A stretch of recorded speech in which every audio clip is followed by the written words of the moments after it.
आज हम स्टार्ट करेंगे ऑक्सीडेशन रिएक्शंस ऑफ एल्काइंस और यहाँ पर हम एग्जांपल देखेंगे इथाइन की।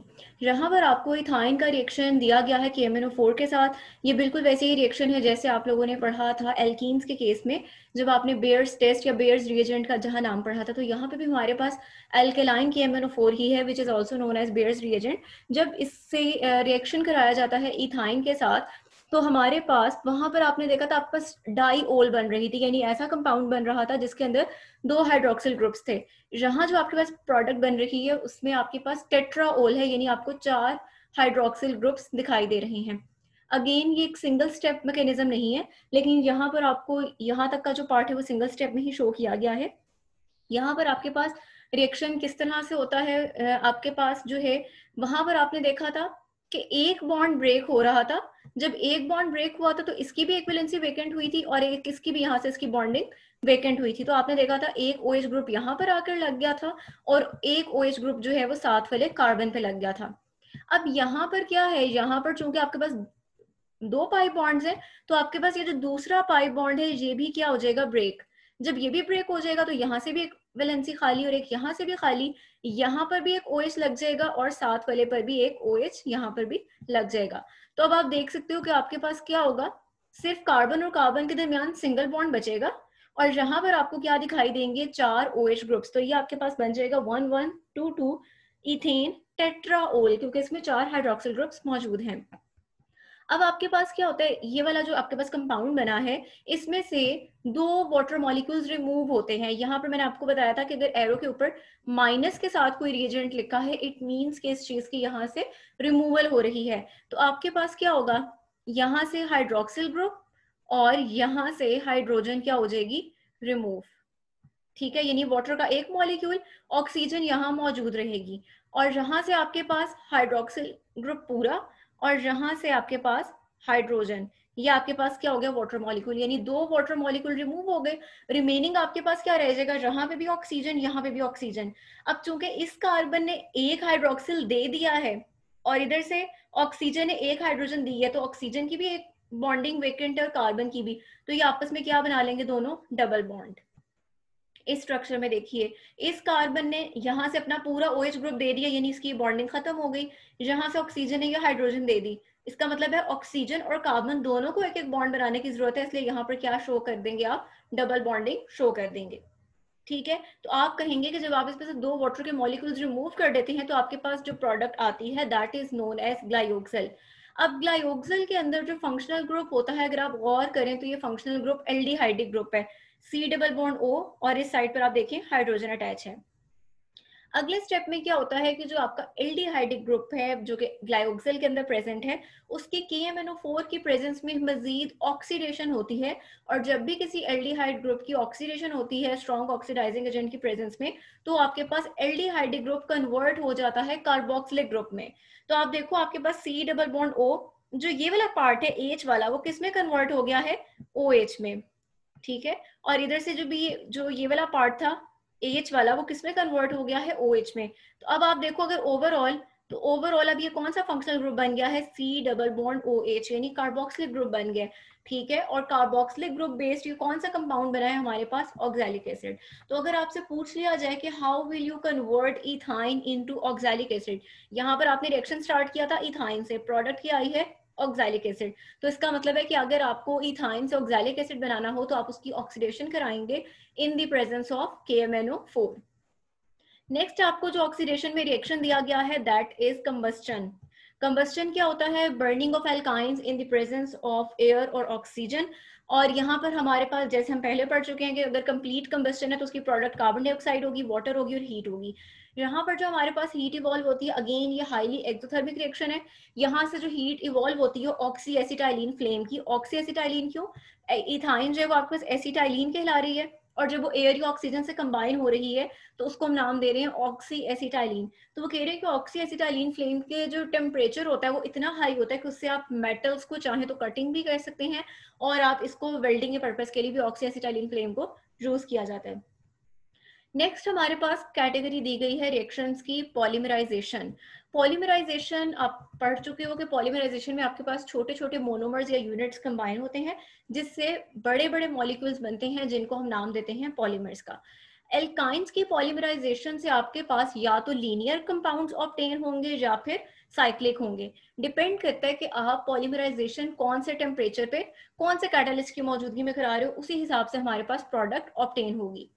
लेकिन जो आपके पास एल्काइंस के पॉलीमर्स होते हैं उनके मॉलिक्यूलर साइजेस कंपैरेटिवली कम होते हैं एल्कीन्स के पॉलीमर्स की निस्बत। एल्कीन ज्यादा लॉन्ग चेन बनाते हैं, एल्काइंस उसकी निस्बत कम मॉलिक्यूलर वेट वाले पॉलीमर्स बनाते हैं।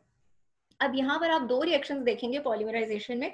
जो आप पहला रिएक्शन देखेंगे उसमें आप देखोगे कि आपके पास लीनियर प्रोडक्ट ऑब्टेन होगी, और जो आप इसका दूसरा पॉलीमराइजेशन का देखोगे वहां पर आपको साइक्लिक कंपाउंड जो है वो ऑब्टेन होगा। अब इसमें हम पहला देखते हैं conversion of acetylene to divinyl acetylene. इसमें आपके पास क्या है, सबसे पहले जाहिर बात है कि ये चूंकि पॉलीमराइजेशन है तो आपने क्या करना होगा, रिपीटेडली यूनिट्स को जोड़ना है। तो सबसे पहले आपके पास क्या है, दो इथाइन के मॉलिक्यूल्स हैं जिनको आपस में आपने कंबाइन करना है। कैटालिस्ट क्या है आपके पास, copper chloride in the presence of ammonium chloride, ये आपके पास कैटालिस्ट है। अब आपके पास रिएक्शन क्या होता है, आपके पास चूंकि इन्होंने दो ने कंबाइन होना है, तो ये इनकी कॉम्बिनेशन या ये कंबाइन कब होंगे, जब आपके पास यहाँ से एक बॉन्ड ब्रेक हो जाएगा। जब एक बॉन्ड ब्रेक होगा तो क्या हो गया, इस कार्बन की इक्विवेलेंसी खाली हो गई। ये क्या करेगा, इस कार्बन से बॉन्ड बना लेगा। लेकिन ये कार्बन तब बॉन्ड बनाएगा, यूं अगर मैं जोड़ दूं डायरेक्टली तो इस टाइम कार्बन 5 बॉन्ड बना रहा है, 3 इधर, ये 4th वन, और हाइड्रोजन के साथ 5th वन। तो ऐसा नहीं होता कि वो 5 बनाए। तो ये जो हाइड्रोजन है ये यहाँ से क्या हो जाएगी, रिमूव हो जाएगी। और रिमूव होके कहाँ आ जाएगी, इस वाले कार्बन के पास आ जाएगी। क्योंकि इस वाले कार्बन के अगर आप देखें इस टाइम 2 बॉन्ड्स आपको दिखाई दे रहे हैं और तीसरा बॉन्ड सिर्फ हाइड्रोजन के साथ है, तो इसको एक हाइड्रोजन की जरूरत है। तो यहाँ पर आपके पास क्या हो जाएगा, CH2। अब आप यहाँ प्रोडक्ट में देखिए CH2, ट्रिपल बॉन्ड की जगह क्या रह गया, डबल रह गया। उसके बाद CH, सिंगल बॉन्ड C, यही देखिए CH सिंगल बॉन्ड C। उसके बाद क्या आ गया, ट्रिपल बॉन्ड CH। अब आपके पास ये जो प्रोडक्ट आई है इसका नाम है विनाइल एसिटाइलिन। इतना ग्रुप आपने पढ़ा है, इसको क्या नाम देते हैं, विनाइल का, CH2 डबल बॉन्ड CH। और एसिटाइलिन क्या है आपके पास, ये वाला पार्ट है। ठीक है, यानी आप कह सकते हैं कि एसिटाइलिन का जो स्ट्रक्चर होता है, अगर उसमें से हम एक हाइड्रोजन की जगह पर विनाइल ग्रुप लगा दें तो it will be vinyl acetylene. अब आपके पास नेक्स्ट क्या होगा, विनाइल एसिटाइलिन मजीद एक और एल्काइन के इथाइन के मॉलिक्यूल के साथ कंबाइन होगा। ये अगेन आपको विनाइल एसिटाइलिन का स्ट्रक्चर गिवन है और ये आपको इथाइन दी गई है। अब आपके पास क्या होगा, रिएक्शन की कंडीशन सेम है। अब आपके पास क्या होगा, ये जो आप इथाइन अटैच कर रहे हैं इस इथाइन की डबल बॉन्डिंग यहाँ से ब्रेक होगी। जब इसकी डबल बॉन्डिंग यहाँ से ब्रेक होगी इसका मतलब है इस कार्बन की भी इक्विवेलेंसी खाली हो गई है और इसकी भी इक्विवेलेंसी खाली हो गई है। अब आपके पास क्या होगा, ये दोनों आपस में यहाँ पर क्या बन जाएगी, बॉन्ड फॉर्मेशन हो जाएगी। ठीक है, अब जब यहाँ बॉन्ड बन रहा है अगेन वही कंडीशन आ गई कि यहाँ पे 3 बॉन्ड, चौथा बॉन्ड और ये हाइड्रोजन की वजह से 5वां बॉन्ड, तो ये हाइड्रोजन यहाँ से क्या हो जाएगी, रिमूव हो जाएगी। जब ये हाइड्रोजन यहाँ से रिमूव होगी तो ये हाइड्रोजन कहाँ पर आकर अटैच हो जाएगी, इस वाले कार्बन के साथ। क्योंकि इस वाले अगर आप कार्बन को देखो तो इस कार्बन ने इस टाइम एक बॉन्ड बनाया हुआ है, 2, तीसरा इसके साथ, चौथा बॉन्ड इसका अभी बनना बाकी है। तो अब आप प्रोडक्ट देखिए, साथ साथ रिएक्टेंट को देखते जाइए। इतना पार्ट प्रोडक्ट में सेम है। यहाँ तक देखते हैं प्रोडक्ट में, सबसे पहले देखिए CH2 आ गया, double bond CH, single bond C, triple bond C, यहाँ तक आ गया।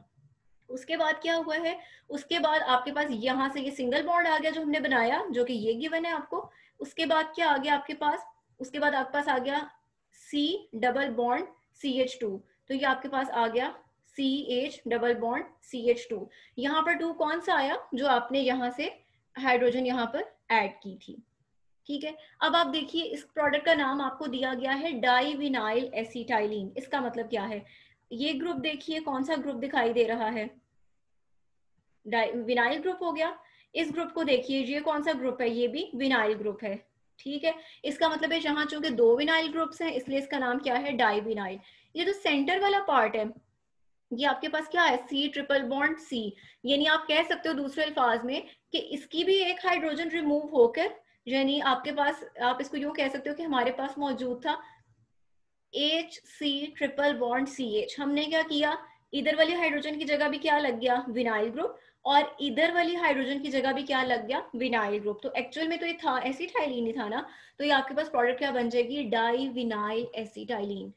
अब आपके पास नेक्स्ट क्या होगा, आप अगर इस विनाइल एसिटाइलिन के अंदर ऐड कर दे HCl, ये आपको दी गई है विनाइल एसिटाइलिन, इसकी बात कर रहे हैं कि अगर आप इस विनाइल एसिटाइलिन के अंदर अगर ऐड कर दें कंसंट्रेटेड HCl रिएक्शन, की कंडीशंस वही हैं, तो आपके पास बनता है क्लोरोप्रीन। ठीक है, अब क्लोरोप्रीन किस तरह से बन रहा है इसको भी आप देख लेते हैं। कौन सा स्ट्रक्चर आपने लिया है, विनाइल एसिटाइलिन, जो कि आपको यहाँ गिवन था।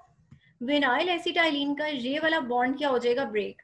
जब ये वाला बॉन्ड ब्रेक होगा तो मार्कोनिकॉफ रूल के अकॉर्डिंग यहाँ पर आकर अटैच हो जाएगी क्लोरीन, और जो आपके पास ये वाला कार्बन है इसके साथ क्या आकर अटैच हो जाएगी, हाइड्रोजन। तो यहाँ पर आपके पास क्या बन जाएगा, CH2। बाकी स्ट्रक्चर आप देख सकते हो सारा सेम है, सिर्फ क्या हुआ है, ये वाला बॉन्ड ब्रेक होकर ये CH2 बन गया है, और यहाँ पर क्या आ गई है, क्लोरीन। ये क्लोरीन एग्जैक्टली इसके नीचे आनी है जहां पर मिस्टेकनली साइड पे लिखी है। अब आपके पास अगले स्टेप में क्या होता है, जो क्लोरोप्रीन है, अगर इस क्लोरोप्रीन की पॉलीमराइजेशन हो जाए, यानी क्लोरोप्रीन के जैसे कई यूनिट्स आपस में कंबाइन हो जाएं, तो जो हमारे पास प्रोडक्ट आती है उसको हम नाम देते हैं नियोप्रीन का। और नियोप्रीन हमारे पास सिंथेटिक रबर है, यानी आर्टिफिशियल प्रिपेयर किया जाने वाला रबर है, जिससे हम इंडस्ट्रीज में बेबना चीजें प्रिपेयर कर सकते हैं। तो इसका मतलब है कि हम कह सकते हैं कि हम इथाइन की पॉलीमराइजेशन से नियोप्रीन बना सकते हैं। और इथाइन के कौन से कंपाउंड से, विनाइल एसिटाइलिन की जब पॉलीमराइजेशन होती है, कब, जब आप उसको कंसंट्रेटेड HCl से मिलाते हैं, तो हमारे पास क्या बनता है, क्लोरोप्रीन, जो कि फर्दर पॉलीमराइज होकर नियोप्रीन बनाता है। Neoprene is known as synthetic rubber. जहां से भी आपसे MCQs पूछे जाते हैं तो इसको अच्छी तरह प्रिपेयर कीजिएगा। नेक्स्ट हमारे पास आ जाता है conversion of acetylene to benzene. अब आप देखने लगे हैं कि किस तरह से आपके पास साइक्लिक फॉर्म बन सकती है पॉलीमराइजेशन होने के बाद। यहाँ पर आपको देखिए, आपको 3 एसिटाइलिन के मॉलिक्यूल्स दिखाई दे रहे हैं। एक ये एसिटाइलिन का मॉलिक्यूल है, ठीक है, सिर्फ उन्होंने आपकी अंडरस्टैंडिंग के लिए उसको इस तरह की फॉर्म में लिखा, अदरवाइज ये simply C triple bond C और H ही है। दूसरा आप देख सकते हो ये है, और तीसरा आप देख सकते हो ये है। तो बेसिकली आपके पास 3 इथाइन के मॉलिक्यूल्स आपस में क्या हो रही हैं, कंबाइन। अब आप देखो कंडीशंस रिएक्शन की जो है वो चेंज है। यहाँ पर आप कॉपर ट्यूब की प्रेजेंस में 300 डिग्री सेल्सियस पे टेम्परेचर कराएंगे। अब क्या होगा, यहाँ पर आपके पास जितनी भी एसिटाइलिन्स उन सबकी जो आपको डबल डबल बॉन्डिंग्स दिखाई दे रही हैं खत्म हो जाएंगी, इसकी खत्म हो जाएगी, यहाँ सॉरी ट्रिपल बॉन्डिंग्स जो दिखाई दे रही हैं उनमें से एक एक बॉन्ड खत्म हो जाएगा और बाकी डबल बॉन्ड्स रह जाएंगे, यहाँ से खत्म और यहाँ से खत्म। अब जब ये खत्म होंगे तो इसका मतलब है कि हर कार्बन को एक एक बॉन्ड बनाने की जरूरत है। ठीक है, तो उन्होंने इसी चीज को शो किया है।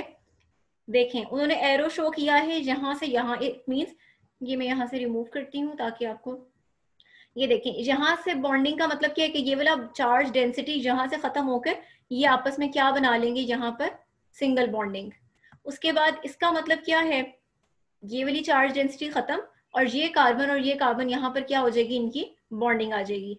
सिमिलरली अगर आप इनकी बात करें, ये चार्ज डेंसिटी खत्म और ये यहाँ पर बॉन्डिंग, यानी आप कह सकते हो यानी इन कार्बन के दरमियान बॉन्डिंग, इन कार्बन के दरमियान बॉन्डिंग और यहाँ से इन कार्बन के दरमियान बॉन्डिंग। ठीक है, अब ये स्ट्रक्चर अरेंज किस तरह से होता है, बेंजीन के रिंग की फॉर्म में, जिसमें आप देखो तो यहाँ सिंगल बॉन्ड होगा, अब यहाँ 3 की बजाय 2 बॉन्ड्स रह गए, यहाँ सिंगल बॉन्ड, यहाँ 3 की बजाय 2 रह गए, फिर अगेन सिंगल बॉन्ड, फिर 3 की बजाय 2। तो आप देख सकते हो alternative double and single bonds बन गए। तो जो आपके पास किसका स्ट्रक्चर आ गया, बेंजीन का आ गया। उसके अच्छा, यहाँ पर भी आपसे पूछा जा सकता है कि how will you convert benzene from acetylene, कि आप कैसे बेंजीन से आप एसिटाइलिन कैसे एसिटाइलिन से आप बेंजीन कैसे प्रिपेयर कर सकते हैं। तो आप ये वाला रिएक्शन यहाँ पर मेंशन करेंगे। अब हम देखते हैं आगे, आपको दिया गया है एसिडिक नेचर ऑफ एल्काइंस। जो एल्काइंस होती हैं उनकी नेचर स्लाइटली एसिडिक होती है। उसकी क्या रीजन है, उसकी रीजन है इनके अंदर पाई जाने वाली sp हाइब्रिडाइजेशन। जो आपके पास sp हाइब्रिडाइजेशन होती है उसके अंदर s कैरेक्टर की परसेंटेज 50% होती है। अब आपको पता है कि जो एस कैरेक्टर है या जो अगर आपके पास जो एस ऑर्बिटल की अगर आप बात करें तो वहां पर न्यूक्लियस की अट्रैक्शन बहुत ज्यादा होती है इलेक्ट्रॉन्स के ऊपर, जिसकी वजह से अब अगर कोई चीज न्यूक्लियस की अट्रैक्शन ज्यादा है इलेक्ट्रॉन्स के ऊपर तो वहां पर इलेक्ट्रोनेगेटिविटी का इफेक्ट आ जाएगा। तो यहाँ पर आप कहते हैं कि चूंकि इनके अंदर एसपी ओवरलैपिंग पाई जाती है, एसपी ओवरलैपिंग में एस कैरेक्टर की परसेंटेज ज्यादा होती है, जिसकी वजह से कार्बन की इलेक्ट्रोनेगेटिविटी स्लाइटली क्या हो जाती है, इनहेंस हो जाती है, जिसकी वजह से क्या होता है उसमें इलेक्ट्रोनेगेटिव कैरेक्टर आ जाता है। वो क्या करता है, हाइड्रोजन को अपनी तरफ, ये जो इनका शेयर्ड पेयर ऑफ इलेक्ट्रॉन है इनके दरमियान, उसको कार्बन अपनी तरफ ज्यादा अट्रैक्ट करता है, जिसकी वजह से कार्बन पर पार्शियल नेगेटिव चार्ज और हाइड्रोजन पर पार्शियल पॉजिटिव चार्ज आ जाता है। अब हम यहाँ पर रिएक्शंस देखते हैं कि आपके पास इस कैरेक्टर की वजह से रिएक्शंस किस तरह से होते हैं। ये आपको दी गई है 1 एल्काइन और इथाइन। जब आप इसको ट्रीट करते हैं sodamide in liquid ammonia, sodamide क्या है, सोडियम NaNH2 लिक्विड अमोनिया की प्रेजेंस में, या दूसरा आपके पास कंडीशन है आप मोल्टन फॉर्म में सोडियम भी ले सकते हैं, दोनों सूरतों में आपके पास ये रिएक्शन होगा। आपके पास अगर आप इस कंडीशन में करा रहे हैं तो आपके पास दी गई जो भी आपकी, ये आपको जनरल रिएक्शन ऊपर वाला तो दिया गया है, जो भी आपकी एल्काइन है उसके अंदर से जो टर्मिनल किनारे वाली हाइड्रोजन है उसकी वो क्या हो जाएगी, रिमूव, और उसकी जगह पर आकर क्या लग जाएगा, सोडियम। ठीक है, क्यों रिमूव हो जाएगी, क्योंकि अभी आपने पढ़ा है कि जब यहाँ पर पार्शियल नेगेटिव आ गया तो ये ज्यादा पोटेंशियल के साथ उसको अपनी तरफ खींच रहा है, तो ये हाइड्रोजन क्या हो सकती है, यहाँ से इजीली रिमूव हो सकती है। तो सिंपली आपके पास क्या होगा, हाइड्रोजन की जगह पर क्या लग जाएगा, सोडियम लग जाएगा। अगर आपके पास इधर आर ग्रुप की जगह इधर भी हाइड्रोजन मौजूद होती तो उस हाइड्रोजन ने भी रिमूव हो जाना था, जैसा कि आपको यहाँ नीचे शो किया गया है। यहाँ पर आपको उन्होंने ये ऊपर आपको जनरल रिएक्शन दिया गया था कि कोई भी एल्काइन हो सकती है, ये उन्होंने आपको स्पेसिफिकली इथाइन का दिया है कि आपके पास अगर इथाइन है और इसमें आपके पास दो टर्मिनल हाइड्रोजन है, यानी दो किनारों पर हाइड्रोजन है, तो यहाँ पर भी हाइड्रोजन पे पार्शियल पॉजिटिव होगा, इस साइड पे भी होगा, यानी दोनों हाइड्रोजन आप रिमूव कर सकते हैं। जब हम इसको मोल्टन फॉर्म में सोडियम के साथ ट्रीट कराएंगे तो यहाँ पे भी आपके पास सोडियम अटैच हो जाएगा और यहाँ पे भी, यानी हाइड्रोजन की रिमूवल हो जाएगी, और जो हाइड्रोजन रिमूव होगी वो दोनों एटम्स मिलकर क्या बना देंगे, हाइड्रोजन का मॉलिक्यूल। ये जो आपके पास प्रोडक्ट्स आती हैं इनको हम नाम देते हैं एसिटाइलाइड्स। सोडियम के साथ चूंकि बना है तो ये कहलाएगा सोडियम एसिटाइलाइड, और अगर जहाँ एसिटाइलिन की बजाय, इथाइन की बजाय कोई और एल्काइन होती तो फिर आप इसको नाम देते एल्काइनाइड्स का। अब हम इसमें इसका रिएक्शन देखते हैं। यहाँ पर आपको बता रहे हैं कि जो सोडियम एसिटाइलाइड है ये बहुत ज़्यादा वैल्यूएबल रिएजेंट है, क्योंकि इससे आप बहुत सारी सिंथेटिक प्रेपरेशंस जो हैं, बहुत से केमिकल कंपाउंड्स को सिंथेसाइज कर सकते हैं। अच्छा, जरूरी नहीं कि आपसे सोडियम एसिटाइलाइड ही प्रिपेयर करें, आप कॉपर का एसिटाइलाइड भी प्रिपेयर कर सकते हैं, जैसे आपको ये दिया गया है। आप सिल्वर का एसिटाइलाइड भी प्रिपेयर कर सकते हैं। तो इसके लिए सिर्फ रिएक्शन की कंडीशंस वेरी करेंगी। आपको यहाँ दिया गया है इथाइन, इसके साथ आपको क्यूप्रस क्लोराइड और अमोनियम हाइड्रोक्साइड, यानी ये आपकी रिएक्शन की कंडीशंस हैं। जब आप इनके साथ ट्रीट करेंगे ये हाइड्रोजन यहाँ से रिमूव होगी, यहाँ पर आ जाएगा कॉपर, यहाँ से ये हाइड्रोजन रिमूव होगी, यहाँ पर आ जाएगा कॉपर, तो आपके पास क्या बन जाएगा, डाई कॉपर एसिटाइलाइड, और इसके जो प्रेसिपिटेट्स बनते हैं उनका कलर क्या होता है, रेडिश ब्राउन। ठीक है, बाकी प्रोडक्ट्स में अमोनियम और क्लोराइड मिलकर अमोनियम क्लोराइड, और जो यहाँ से हाइड्रोजन निकलेंगी और